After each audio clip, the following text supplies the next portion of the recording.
नमस्कार दोस्तों।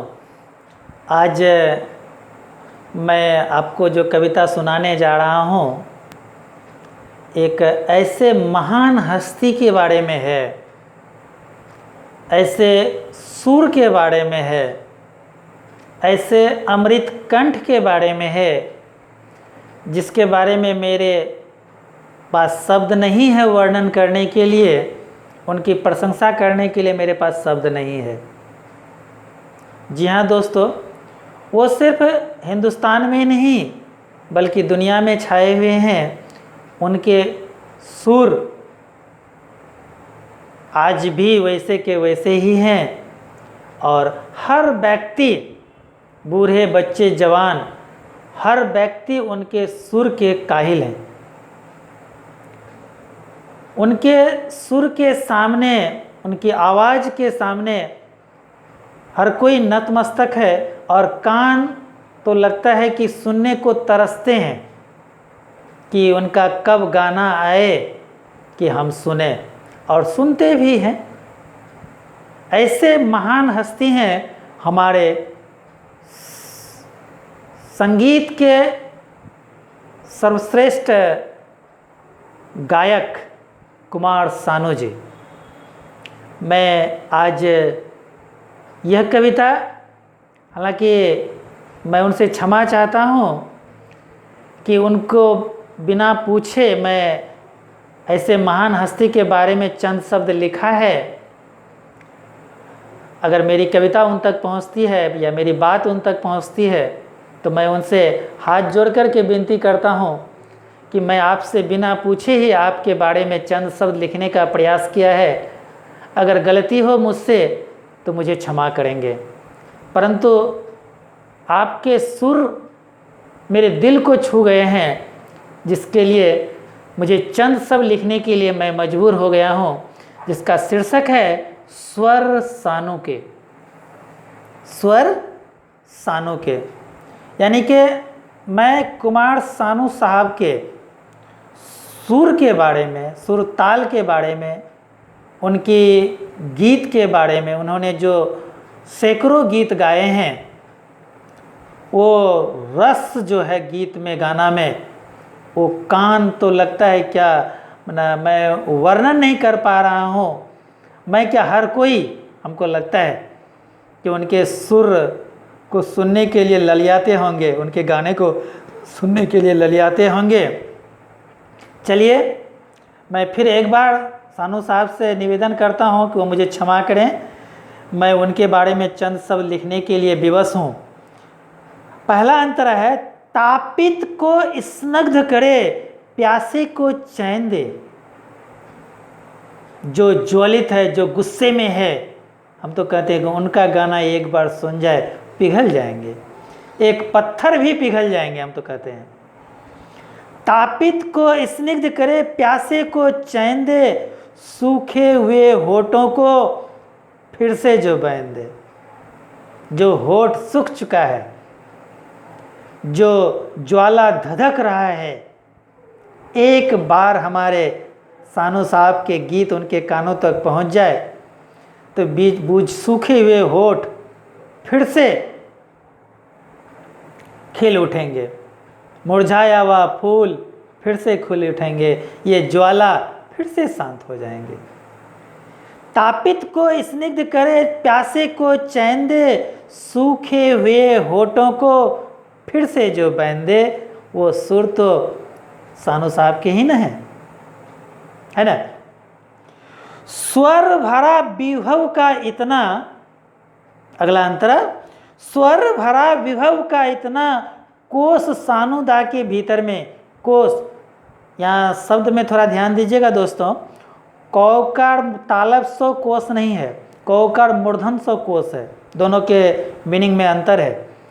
स्वर भरा विभव का इतना, कोश सानुदा के भीतर, अपने उद्यमी से निकाले, जिसे पाए हर नारी नर।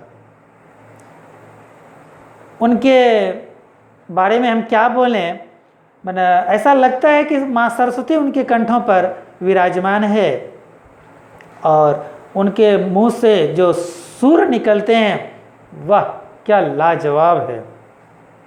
स्वर भरा विभव का इतना को सानुदा के भीतर अपने उद्यमी से निकाले, जिसे पाए नर न हर नाड़ी नर। अपने परिश्रम से, अपने मेहनत से उन्होंने गीत का जो सुर देते हैं गीतों में, वाह क्या कमाल का है। सब हो सके तुष्ट एक सा, ध्यान दीजिएगा, सब हो सके तुष्ट एक सा, सब सुख पा सके हैं। हर कोई सुखी हो जाते हैं, हर कोई लगता है कि चैन की सांस लेते हैं। थके हैं तो एक बार सानुदा के गीत को सुन ले। सब हो सके तुष्ट एक सा, सब कोई एक साथ संतुष्ट हो सके, ऐसे गीत उनके होते हैं। सब सुख पा सके हैं, सावन भादों की नैनों में बसंती बहार ला सके हैं। कोई अगर रो भी रहे हैं दुख से, तो मैं तो कहता हूँ कि हमारे प्यारे सानुदा के गीतों को एक बार सुन ले। उनके आँखों से जो आंसू छलक रहे हैं दुख के, वो मिट जाएंगे, हट जाएंगे और एक खुशी के आंसू टपक पड़ेंगे। जिसे सुन प्रकृति झूमती, निर्झर झड़कर बहती है। जिसे सुन, अगला अंतरा आपको उम्मीद है बहुत ही पसंद आएगा। पसंद आए तो एक बार घर बैठे ही ताली जरूर बजाइए। जिसे सुन प्रकृति झूमती, निर्झर झड़कर बहती है, वह स्वर किसी और का नहीं, वह स्वर सानुदा का है। जिसे सुन प्रकृति झूमती, निर्झर झड़कर बहती है, वह स्वर किसी और का नहीं, वह स्वर सानुदा का ही है।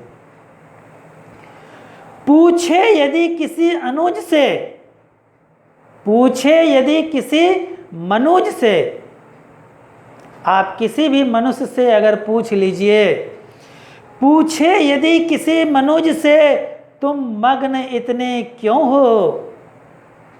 पूछे यदि किसी मनुज से तुम मग्न इतने क्यों हो, उत्तर एक शब्द में मिलता, उत्तर एक शब्द में मिलता, सानू के स्वर में मजे रहो।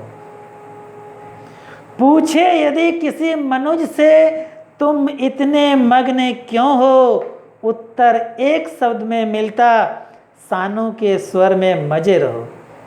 ये स्वर है सानू के, ये प्रभाव है उनके गीतों का।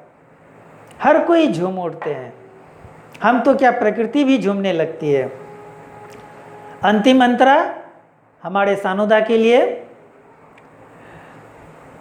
बखान कर सकता नहीं, मैंने पहले ही कहा है, मेरी हस्ती नहीं है उतनी, मेरी क्षमता नहीं है, मेरे पास शब्द नहीं है उनके सुरों का बखान करने के लिए, उनके गुणों का बखान करने के लिए। बखान कर सकता नहीं आपके स्वर सुर का, आपके स्वर सुर ताल का मैं वर्णन नहीं कर सकता सर, मेरे पास शब्द ही नहीं है उतना, हम उतने ज्ञानवान भी नहीं हैं। फिर भी मुझे जो मेरे पास जो था उसी को मैं आपके सुर को सुनकर, आपके गीतों को सुनकर मुझे जो भाया दिल को, उसी को मैं चंद शब्दों में उतारने का प्रयास किया हूँ। बखान कर सकता नहीं आपके स्वर सुर का, सिर्फ गुणगान करता रहता हूँ, सिर्फ गुणगान करता रहता हूँ आपके मधुर गीत का। नमस्कार दोस्तों, फिर से एक बार मैं सानुदा से भी क्षमा चाहता हूँ कि आपके सुर के ऊपर, आपके गला के ऊपर, आपके गीतों के ऊपर मैंने चंद शब्द पिरोया है। अगर मुझसे कोई भूल हुई है तो मुझे क्षमा कीजिएगा। साथ ही दोस्तों, मैं आपसे भी निवेदन करना चाहता हूँ कि मेरी त्रुटियों को ध्यान में नहीं रखिएगा। मैं बार बार इसी बात को निवेदन करता हूँ। मेरी भावना किसी को ठेस पहुँचाने का नहीं, बल्कि आपको आनंदित रखने का है, आपको खुश रखने का है, आपको प्रेरित करने का है। धन्यवाद दोस्तों। कविता अगर पसंद आए तो दोस्तों के बीच शेयर ज़रूर कीजिएगा और मेरे इस चैनल को सब्सक्राइब ज़रूर कीजिएगा। फिर से एक बार नमस्कार।